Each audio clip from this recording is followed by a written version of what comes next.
Allez, premier numéro de votre magazine, l'invité de Irénier. Madame, Messieurs, bonjour et bienvenue à toutes et à tous. Vous êtes sur Perfect Télévision. Ce magazine sera consacré au sujet toujours d'actualité politique, les acteurs politiques, les candidats, les acteurs sociaux vont devoir défiler ici pour en fait exposer leurs projets de société, exposer leur vision. Et aujourd'hui d'ailleurs, nous avons le plaisir de recevoir un acteur politique. Il est président d'un parti politique. Il s'appelle Popol Djamani. Il est de l'AVR. Je crois qu'il va mieux présenter son parti politique. Je vous salue, cher Popol. Merci, bonjour. C'est un plaisir. Ça, c'est la deuxième fois sur le plateau de Perfect Télévision, mais vous étiez dans un autre concept et c'était Opinion croisée. Mais aujourd'hui, c'est l'invité de Irengue que je suis. C'est un plaisir. Oui, merci beaucoup. Moi, c'est Popol Djamani. Je suis président national du parti politique Alliance des valeurs républicaines, parti qui se veut être sentinelle des institutions. Oui. Et c'est un parti nous avons mis en moule depuis le 30 juin 2018. Et nous sommes, comme le veut, en train de le laisser grandir, le laisser avancer et le laisser se développer avec des convictions profondes, parce que nous espérons que les piliers pour lesquels nous avons mis en place ce parti politique, la refondation, l'authenticité, l'intégration et le développement, devront permettre aux Congolais et aux Congolaises qui veulent faire de la politique de pouvoir adhérer à un parti comme le nôtre. Parce que ce parti, jeune qu'il soit, fait avoir conquérir les grandes batailles. Un parti politique qui parfois nage à contre-courant, par exemple concernant les élections. Vous avez vos idéaux à vous, nous allons en parler, mais permettez que j'annonce quand même le sujet du jour. Vous le savez bien que la RDC organise les 9e Jeux de la francophonie. La cérémonie de lancement officiel d'ouverture, allais-je dire, est d'ailleurs prévue pour ce vendredi 28 juillet. L'artiste et musicien Ferrego va jouer en ouverture et Fally Ipupa en clôture. Nous allons en parler parce que selon les dernières informations, la secrétaire générale de la francophonie, Serré, moi j'ai mis au conditionnel, je dois encore confirmer cette information, ne serait pas, voilà, merci, ne serait pas invité officiellement par le gouvernement congolais. Qu'est-ce qui s'est passé exactement? Nous le savons bien qu'entre le Rwanda et la RDC, en tout cas, ça ne marche pas. Ça, c'est officiel. Nous allons en parler. Nous parlerons également en partie du dossier Chérubin Okende, l'assassinat de Chérubin Okende, avec les enquêtes qui se poursuivent. Et nous allons chuter par les élections. C'était hier dimanche que la CENI avait clôturé le processus de dépôt des candidatures. En tout cas, selon les dernières informations, les dernières statistiques, la CENI enregistre moins de 30%, si je ne me trompe pas, des partis politiques, des formations politiques, des acteurs politiques ayant déposé leur candidature. L'absence de Joseph Kabila, parce que déjà le FCC ne s'est même pas enrôlé. Nous allons en parler ici sur ce plateau avec notre invité. Je préfère qu'on commence avec le 9e jeu de la francophonie. Déjà, vous en tant que Congolais, ça doit être quelque chose qui vous satisfait, et surtout avec les infrastructures qu'on a vues, les stades Vémé, par exemple, totalement rénovés. Nous avons des sites, notamment les sites de l'Unikine. Vous avez les sites du stade Vémé, les stades des Martyrs. C'est quand même la joie parce qu'après ces 9e Jeux de la francophonie, les Congolais vont continuer à utiliser ces infrastructures. Oui, le gouvernement, dans son pouvoir régalien, a voulu mettre un accent particulier sur l'organisation de ce jeu de la francophonie.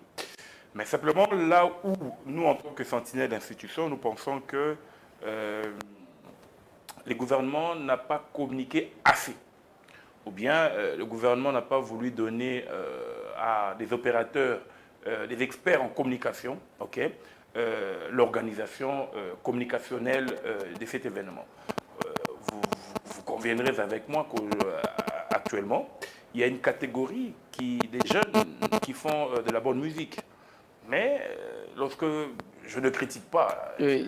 l'artiste, Oui. mais je dis quand on va prendre le 9e jeu de la francophonie, où il y a plus de jeunes athlètes, et que c'est un chantre comme Redi Amissi qui doit faire la symphonique, Oui. alors je me pose des questions. Mais c'était quand même bien exécuté. L'hymne de la francophonie, moi j'ai écouté. Oui, je parle de l'individu Oui. qui veut porter, alors que ça ne coule pas dans les oreilles des jeunes. Lorsque vous remarquez que les gouvernements qui ont eu le temps d'organiser ces festivités, auraient voulu aussi permettre à ce qu'on injecte des capitaux frais au niveau des PME pour les amener à pouvoir se retrouver pendant cette période de la francophonie. Vous savez que lorsque nous avons fêté les 50 ans ou les 60 ans de l'indépendance, je prends les 50 ans de l'indépendance, Oui. nous avons vu par exemple les brassicoles qui coulaient avec les couleurs de l'indépendance, le 50e anniversaire. Mais aujourd'hui, les Jeux de la francophonie, nous remarquons que même les sociétés des brassicoles n'accompagnent pas. Aujourd'hui, lorsqu'on voit le mouvement des populations qui auront lieu pendant cette période de festivités de Jeux de la francophonie, on sent que tout autour des activités, les PME, les détenteurs des maisons des passages et tout ça, n'ont pas été impliqués pour rendre un peu plus propre cette activité qui aurait permis peut-être à la ville de Kinshasa de se retrouver en termes de recettes ou encore la République démocratique du Congo. Mais qu'à cela ne tienne, à l'impossible, nul n'est tenu. Le gouvernement a voulu à ce qu'il puisse rehausser, qu'il puisse faire quelque chose assez présentable. Et nous espérons que, à la fin de ces activités-là, ces infrastructures que nous avons eues, avec l'argent des contribuables, seront quand même gardées et protégées. En termes d'organisation, vous sentez quand même qu'il y a beaucoup d'efforts de la part du gouvernement congolais. Oui, je l'ai dit, parce que vous constatez que les infrastructures y sont. Les infrastructures sont de la pointe. Ils ont été rénovés. Il y a des bâtiments, il y a des terrains pour lesquels ça faisait plus de 5 ans, 6 ans qu'ils n'avaient plus été repeints. Et donc ça, nous pouvons dire coup de chapeau au gouvernement Sama, coup de chapeau au chef de l'État. Mais sur le plan, l'implication directe de la population, des Kinois, à cette activité-là, on ne la sent pas. Merci beaucoup. On ne la sent pas. Merci beaucoup. Ils doivent peut-être déployer encore des mécanismes pour faire accompagner les jeunes à ce processus. Merci. Raison pour laquelle, je vais chuter par là sur cette question, raison pour laquelle vous constaterez qu'on a mis Fali et Ferré, l'un va faire le début, l'autre la clôture. Donc, voilà. Merci, on ne va pas s'atteler sur cette question. La même petit commentaire, la Rwandaise qui est à la francophonie, pas invitée par le gouvernement congolais. Bon, cette information, c'est vous qui la donnez pour l'instant. Je la prends avec beaucoup de péfettes. En tout cas, ça a inondé les médias sociaux. Je prends cette information avec beaucoup de péfettes. Oui. Mais simplement, je trouverais aberrant que la personne qui est censée être la représentante de la francophonie ne puisse pas être en République démocratique du Congo les jours de l'ouverture. Peut-être son invitation n'est pas encore arrivée, mais je crois que... Ça va arriver, ça doit arriver. Ça doit arriver, parce que nous ne pouvons pas, diplomatiquement, nous ne pouvons pas arrêter l'élan de cette coopération avec les pays francophones. Merci beaucoup. Alors, aujourd'hui, parlons du cas Salomon Escadela. Il est à la prison de Ndolo. En tout cas, apparemment, Franck Diongo est libéré comme ça. Et pourtant, on avait comme l'impression qu'on cherchait à lier les cas Franck Diongo au cas Salomon Escadela. Aujourd'hui, Salomon Escadela en prison. Il continue à croupir. Ce cas-là, le gouvernement, la justice ne communiquent pas vraiment à ce sujet. Que dites-vous? Un petit commentaire avant de... Bon, vous savez qu'en matière de l'instruction, chez nous ici, elle est d'abord secrète. C'est-à-dire que c'est d'abord l'enquêteur et la hiérarchie qui sait le pourquoi les faits infractionnels qui sont mis à charge du prévenu ou de la personne réputée présumée coupable. Et donc, nous avons constaté que l'honorable Franck Diongo est en liberté. Nous avons pu constater que Before est en liberté. On va en parler. Mais nous constatons que Salomo Escadera est encore en détention. Bon, maintenant, il faut savoir quelles sont les infractions. Est-ce que l'infraction de l'honorable Franck Diongo est-elle similaire avec celle imputée ou imposée au niveau de M. Salomon? Je ne suis pas dans le secret de l'appareil judiciaire, mais je constate simplement que le pouvoir doit nous aider, le pouvoir judiciaire doit nous aider à comprendre est-ce qu'il est poursuivi pour cause de sûreté de l'État, il est poursuivi pour quel fait infractionnel. À ce moment-là, on peut quand même réfléchir tout en regardant déjà que les personnes qui ont été arrêtées dans les mêmes conditions que lui, pour les faits infractionnels qu'on pourrait le reprocher, s'ils sont en liberté, il doit bénéficier aussi d'une certaine liberté provisoire. Alors, parlons du cas Bisselele. Il bénéficie aujourd'hui d'une liberté provisoire, mais une vidéo a précédé sa liberté provisoire, ou des vidéos en tout cas, où on l'a vu pratiquement en train je ne sais même pas comment expliquer ça. Je voudrais rappeler ici que nous avons alors, au moment où nous parlons, une loi sur le code numérique. Oui. Et je crois qu'au niveau de cette loi ou ce code numérique, il y a quand même des mesures préventives, il y a des mesures pour lesquelles on peut poursuivre pénalement certains infracteurs. Et donc, si le procureur général, si lui-même, Before, se sent lésé par ce qui a circulé sur sa personne, sur son intimité, il a le devoir. Il va porter plainte contre qui? Il peut porter plainte contre un connu. Oui. Et à ce moment-là, nous allons voir, parce qu'en fait, en matière de numérisation, la première personne qui diffuse une information sur les réseaux, c'est cette personne-là qu'on peut appréhender. Et il faut encore rappeler ici qui était dépositaire ou qui détenait ces vidéos. C'était stocké où? Dans un flash, c'était stocké dans une machine, dans un laptop, c'était stocké dans un téléphone.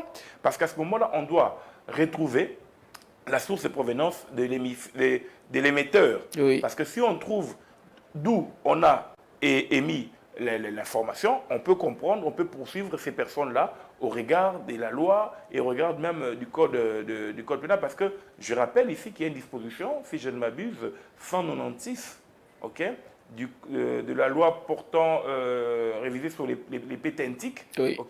Qui veut que toute personne qui vient s'ingérer, qui entre en partie ou en totalité dans un support informatique, peut être poursuivi pour vol. Merci beaucoup. En tout cas, ce qui est sûr est que Bisselele est en liberté provisoire. Aujourd'hui, nous l'avons constaté. Et en tout cas,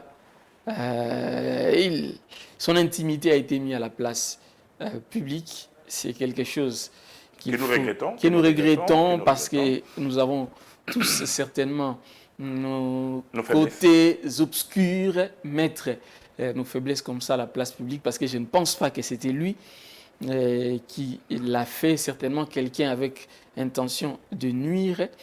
Ce n'est pas du tout bon quelque chose. Oui, mais c'est ça que nous disons, parce que en matière de la recherche de l'infraction, il y a d'abord les bases légales, les faits, et il y a aussi l'intention. Oui. L'intention de nuire est prouvée. Dans cette affaire, il y a intention de nuire. Mais simplement, il appartient à celui qui se sent victimisé, de pouvoir saisir la justice. Merci beaucoup. Alors, allons maintenant au niveau de la CENI, des élections. J'aimerais qu'on en parle et c'est là où nous allons vraiment nous apaisantir. La CENI a clôturé, c'était hier, c'était le dimanche, le dépôt des candidatures. Donc on constate que nous n'avons que 30%, si je ne me trompe pas, des partis politiques, regroupements politiques ayant déposé leur candidature. Mais est-ce que vous continuez avec votre croyance Moi, j'appelle ça croyance. Avec votre pensée, votre philosophie, que c'est difficile que nous ayons les élections dans le délai et que nous allons tout droit vers le glissement. Bon, moi je dis glissement, mais il faut trouver un cadre juridique pour pouvoir parler du glissement.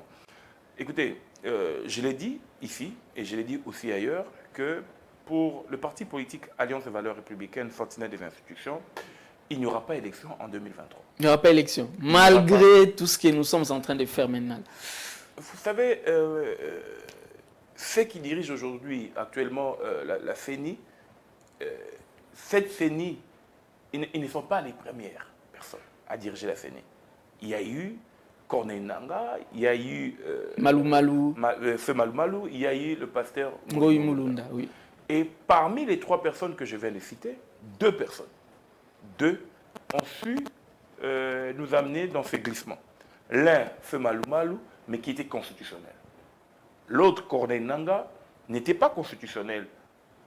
Mais on a trouvé des mécanismes de droit pour dire, écoutez, il y a une disposition telle que l'article 70 alinéa 2 qui veut que le président de la République reste en fonction. Oui. Actuellement, sous Corneille Nangaa, nous avons eu 15 335 candidats avec la Cour constitutionnelle qui a validé les candidatures, 15 000. Si sur les 30% dont vous faites allusion, qui ont déposé leur candidature, si nous avons 27% ou tout au plus 20% qui sont de l'union sacrée, ok, le jeu politique n'est pas respecté. Oui. Parce que de toutes les personnes qui sont là, nous avons des leaders tels que Martin Fayulu, qui est arrivé 2e, d'après Corneille Nangaa. Martin Fayulu a dit qu'il ne sera pas candidat. C'est ce que j'ai dit. D'après Corneille Nangaa, Martin Fayulu est arrivé 2e, et Martin Fayulu a une famille politique.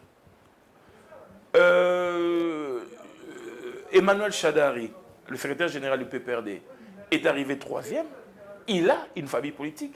Il faut rappeler ici qu'en 2018, peu importe ce que les gens peuvent penser, okay, Corneille Nangaa a plébiscité le PPRD comme les partis qui avaient plus de députés. Oui. Et donc aujourd'hui, si ce parti qui, pendant 3 cycles électoraux, avait plus de députés, n'arrive pas à compétir cette année, il y a un problème. Il n'y a pas inclusivité. Il n'y a pas inclusivité. Il y a un problème. Il y a un problème sur le consensus politique. Oui. Mais il faut aller loin sur la question du processus électoral. Nous, en tant que structure sentinelle des institutions, nous pensons que tout est lié.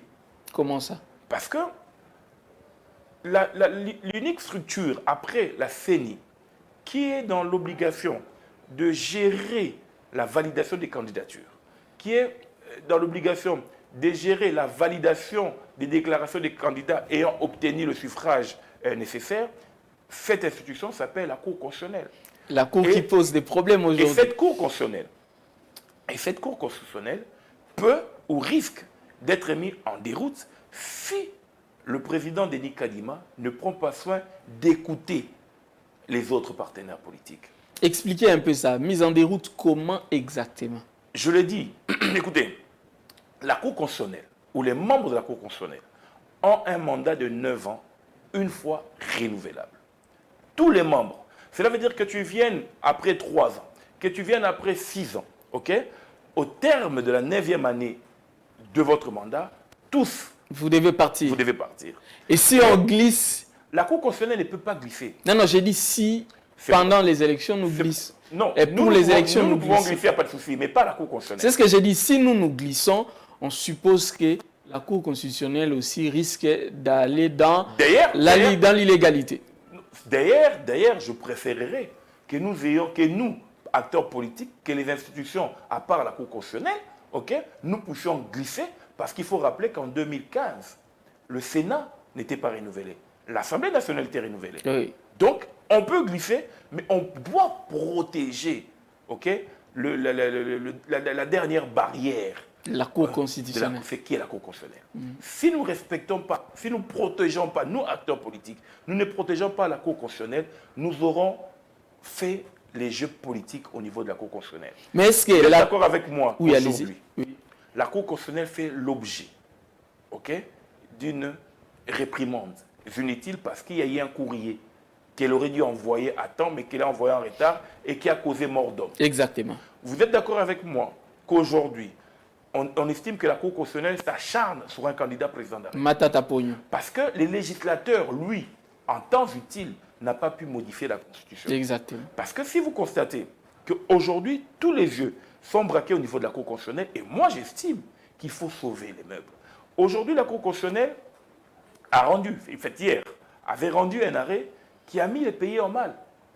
Parce qu'on voulait avoir une majorité. Oui. Mais cet arrêt a mis le pays en mal. Avec la transhumance, a autorisé la transhumance. Même si, en tant que sentinelle des institutions, j'ai dit que c'était une carte politique qui a été jouée à une certaine hauteur, mais il y a eu un coup d'État constitutionnel. Parce qu'on ne peut pas comprendre que la Cour estime qu'il peut y avoir au niveau de l'Assemblée nationale, au niveau du Sénat, des délégués, des députés ici du PPRD qui sont déclarés de l'opposition et d'autres délégués ici du PPRD qui sont au pouvoir. Et il appartient au chef de l'État, Félix-Antoine Tshisekedi, de pouvoir remédier à cette question urgemment parce que après lui, ces 5 ans, après ces 2 ans, parce qu'il en aura son deuxième mandat. Ah, okay? Vous êtes sûr qu'il en aura, lui? Puisque je dis qu'il n'y a pas d'élection, je peux aussi estimer qu'il aura son deuxième mandat, mais à partir de 2025. Okay? Comment ça? Il est candidat indépendant. Donc vous soutenez l'Union sacrée, vous soutenez les chefs de l'État. Je soutiens les institutions. Je ne suis pas dans le... Parce que si vous allez chez les opposants, ils vous diront que, en tout cas, Tshisekedi a échoué, il n'aura pas un deuxième mandat. Les opposants peuvent prédire qu'il a échoué, mais en tant que sentinelle des institutions, je vais démontrer le contraire. Bon, le débat n'est pas à ce niveau-là. Restons sur les plans des textes. Sur le plan de la Cour constitutionnelle. Oui. Alors, pour revenir, cette Cour aujourd'hui, les Congolais estiment ne plus avoir confiance à cette Cour. Ou une partie des Congolais qui se dit, entre guillemets, de l'opposition. Oui. OK? Et donc, il faut sauver cette Cour constitutionnelle.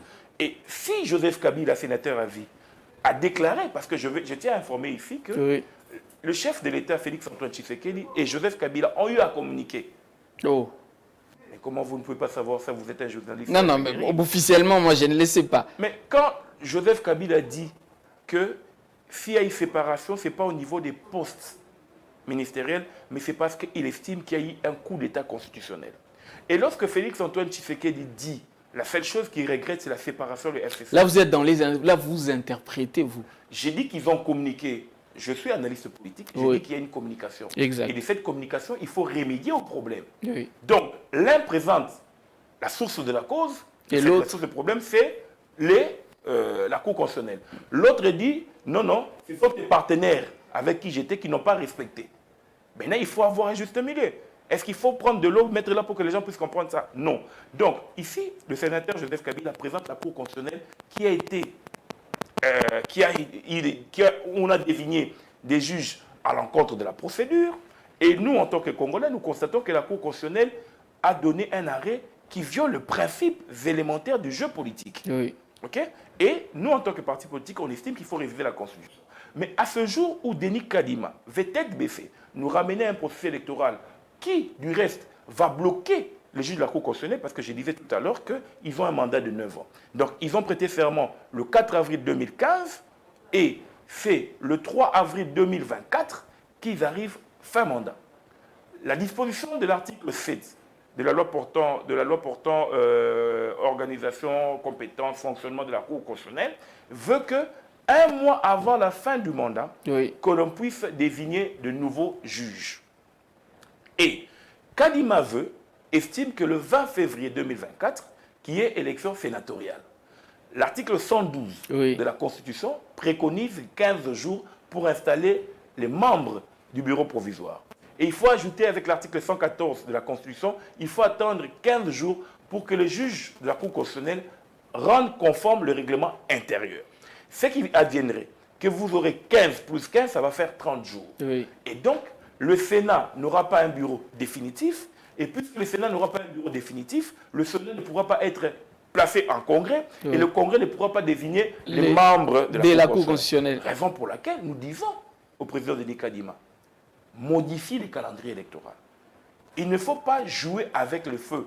Tu es expert au cycle électoral, au processus électoral, laisse-nous, acteurs politiques, te dire qu'est-ce qui peut advenir si nous jouons. Mais lui, il est catégorique. Élection ou rien.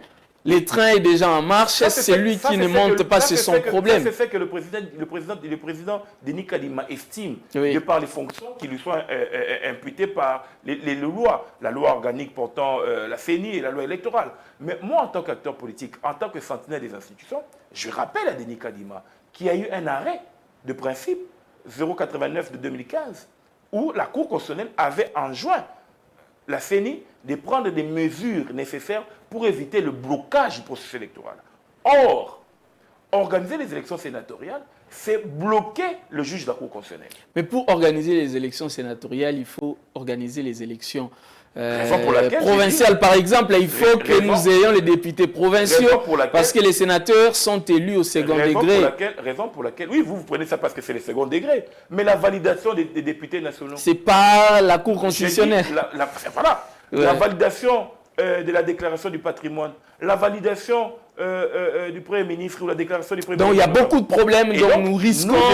Nous estimons que sur ce point-là, qu'il aille saisir, qu'il n'ait pas honte, et encore que la CENI n'est pas à même de saisir la Cour constitutionnelle. Vous savez, nous voulons par des gymnastiques théoriques, créer des jurisprudences. Un État sérieux ne se crée pas par des jurisprudences. Encore que la jurisprudence, comme l'a dit le professeur Augustin Mampouya, n'est pas source de droit. Oui. Encore que. Mais nous apprenons, nous juristes, que parmi les sources de droit, on peut penser qu'il existerait une jurisprudence. Si sur le point de principe. OK? Mais lorsque la Cour de cassation saisit la Cour constitutionnelle, parce que ici, il faut reprendre ici les faits de la saisine. OK?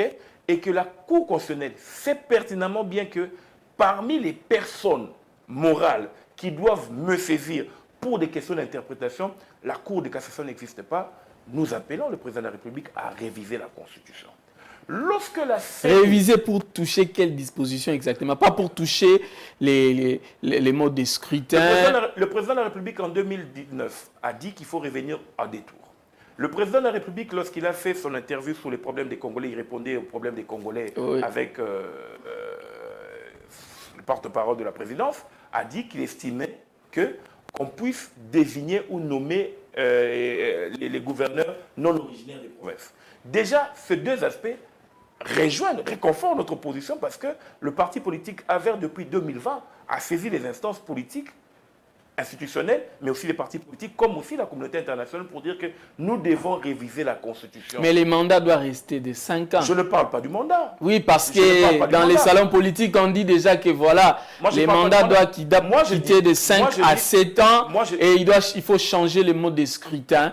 Je ne suis pas partisan de cette façon de faire les choses. Oui. Tout ce que j'estime, que le président de la République doit accepter qu'il y ait un dialogue, doit accepter d'écouter les revendications de la famille politique de Joseph Kabila, de Fayulu, de Matata Mponyo, de Sesanga, de Moïse Katoubi.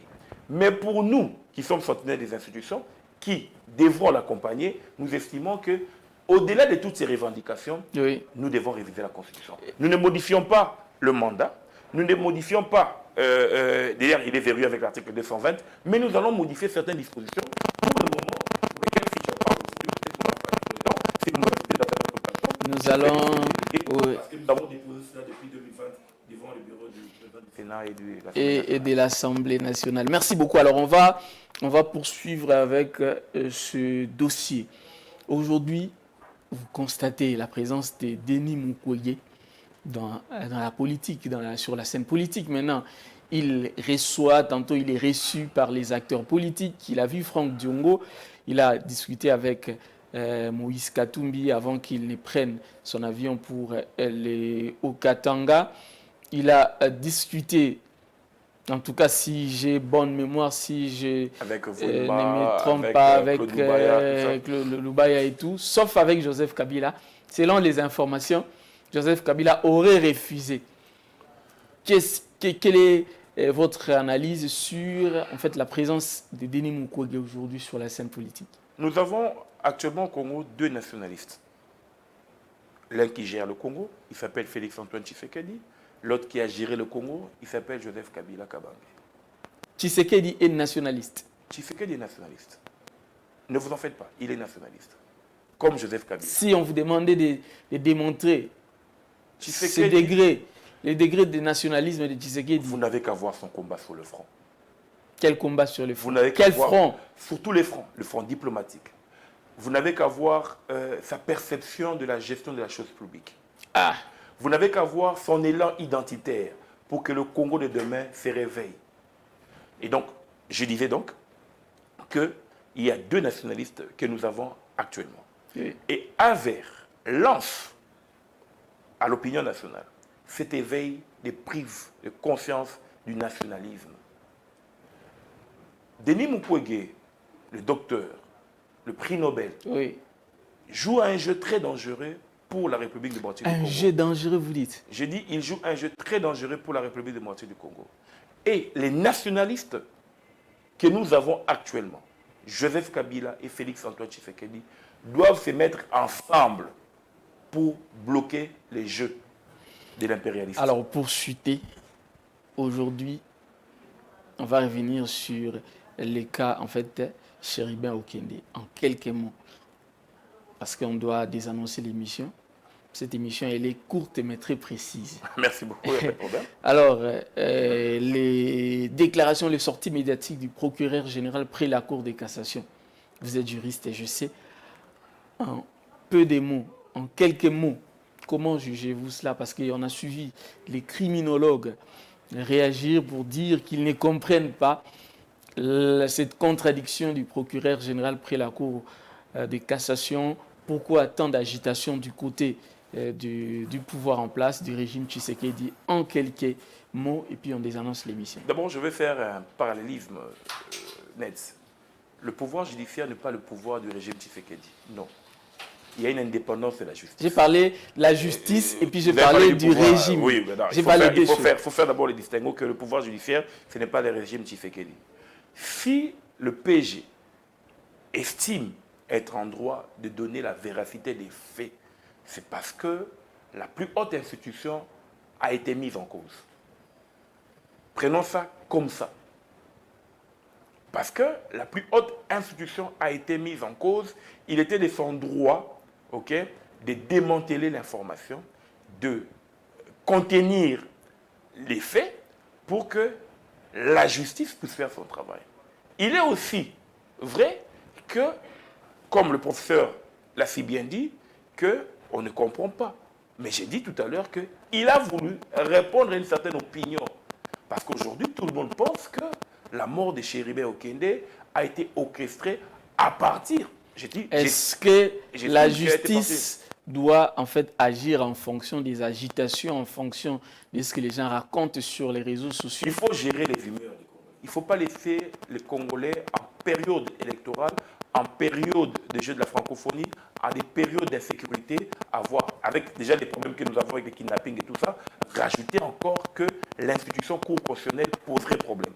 Raison pour laquelle le PG, dans son pouvoir le plus régalien, a estimé qu'il faut démanteler la pression pour que nous puissions... Merci beaucoup. La réalisation nous signale que nous avons terminé.